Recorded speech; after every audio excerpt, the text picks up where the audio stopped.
Hi everyone, let's talk books. And today I want to talk to you about just some of my thoughts on reading and kind of go through some of the fiction books that I've been reading lately. Excuse me just a second, I think my dogs are trying to get on my lap. Okay, so this is Lincoln, everyone, and he's... Oh no, the other one now wants to come up too. Guys, I'm trying to have a serious conversation about reading. But yeah, so I started BookTube a few months ago, and I really started this channel because I really wanted to join the BookTube community. It's a community that I really would have loved when I was younger, and I thought, well, I love it now, why not just join? But a few things have gotten in the way. The main thing that's gotten in the way is my job. I'm a professor, so I've been teaching a lot of classes this semester. I've had a lot of grading, a lot of work to do, and that is my number one priority because it is a job that I love. So that has gotten in the way of kind of reading for fun, and I was really beating myself up about it because I started a YouTube channel for it, and then I just kind of dropped it off because it was too much, right? But what I've been reflecting on in the last month or so is that it's not that I'm not doing reading. I read a lot. It's just that a lot of what I'm reading is for school. It's for my classes, it's for my students. But that doesn't mean that I'm not reading. And so I'm starting to not beat myself up so much for not reading quite as much for fun, because I am still reading. I am still engaging in something that I love. So what I thought I would do here now, because the fall semester has ended for me, is kind of reflect on some of the reading that I've been doing, that my students have been doing. So today I will start with, and let me just adjust this angle real quick. So today I'm going to start with a couple of books that my students read, fiction books that my students read, right? Because I assign a lot of nonfiction, but I also like assigning fiction. I teach history, and I think that one of the best ways to kind of engage in history and in the process of creating history is through fiction. Right. So a couple of things that my students read this year. I've only assigned 2 books of fiction this year in my 5 classes, and the first one was The Handmaid's Tale. And I assigned this after my book club read it this summer, because it just tied into the themes of one of my classes really well. It has become a classic now. Everybody started reading it, I guess, in the last year or so. Again, but it was released at in the late 80s, and it is kind of a reflection of that era in a lot of ways, and it happens to also fit a lot of things that are going on now. So Margaret Atwood is the author, and this is really a dystopian novel, right? It takes place in an unknown time, and it follows one of the handmaids. So this is a world in which women are valued for their reproductive abilities, and it's a world in which fertility has declined to dangerously low levels, and so they've instituted a whole system in order to help raise the fertility rate, meaning to get people to have more kids. But it turns out a lot of women cannot have kids for a series of environmental and other factors. And so they select women that they think are going to be able to reproduce, and there's a series of rituals involved then, in which certain men get one of these handmaids for reproductive purposes and engage in a ritualistic sex for the purpose of reproduction. So it sounds kind of scary and weird. The novel is not told entirely in a linear fashion. It goes back and forth to the time before Gilead, the world we see, and give us a little bit of hints as to how they got to the place in which they are.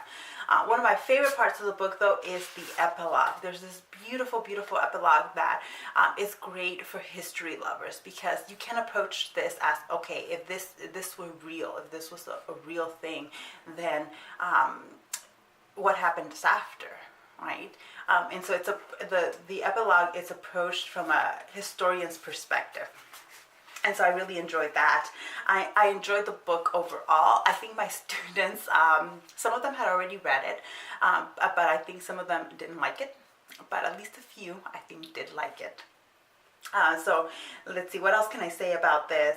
Oh, the historical point. So this is how I used it in my class. We were talking about, the topic was family planning, and that's how I used this book. But there are elements of history in here, and some of the history that we studied. Now, it is very clearly calling back to the time of like Puritans and the Puritan arrival in the Americas.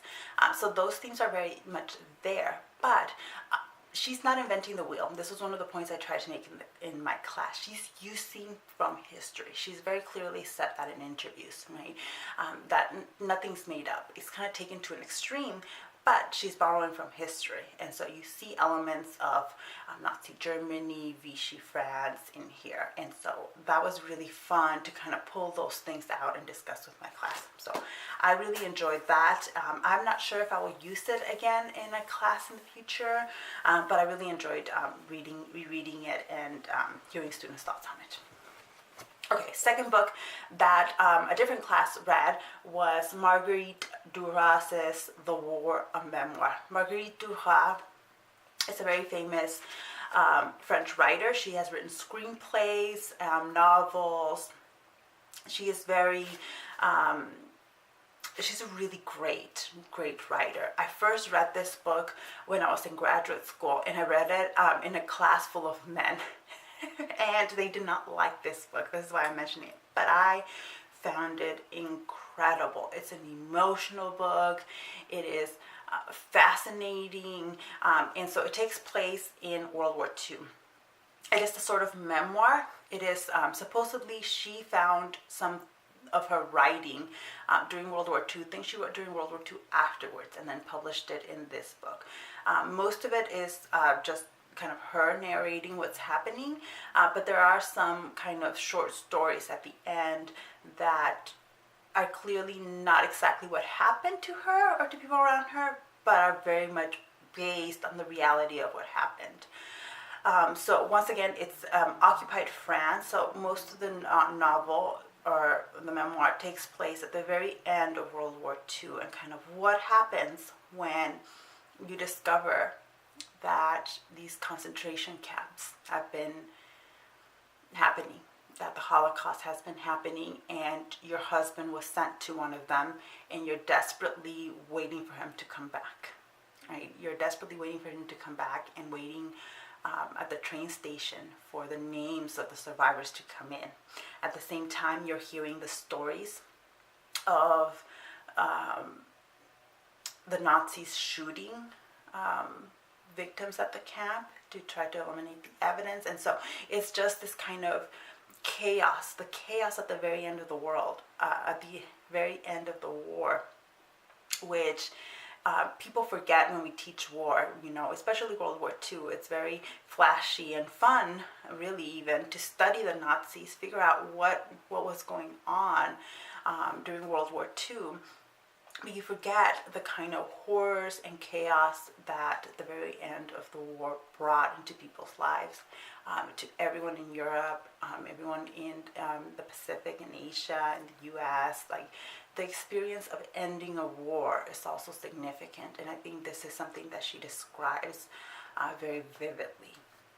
So you go through her emotional process. You also see her as a member of the resistance. There was a French resistance. It was not as huge as we like to think, but there was a group of French men and women that fought German occupation of France, and she's a member of it. So she presents a picture of it that is not all like heroic and killing Nazis, right?